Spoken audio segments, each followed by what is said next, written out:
بسم اللہ الرحمن الرحیم۔ پہلا کلمہ طیب، طیب معنی پاک، لا الہ الا اللہ محمد رسول اللہ۔ ترجمہ: اللہ کے سوا کوئی عبادت کے لائق نہیں، حضرت محمد صلی اللہ علیہ وسلم اللہ کے رسول ہیں۔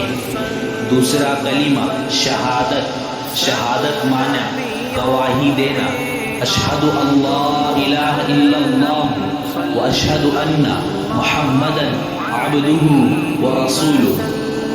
ترجمہ: میں گواہی دیتا ہوں کہ اللہ کے سوا کوئی عبادت کے لائق نہیں، اور میں گواہی دیتا ہوں کہ حضرت محمد صلی اللہ علیہ وسلم اللہ کے بندے اور اس کے رسول ہیں۔ بسم اللہ الرحمن الرحیم۔ پہلا کلمہ طیب، طیب معنی پاک، لا الہ الا اللہ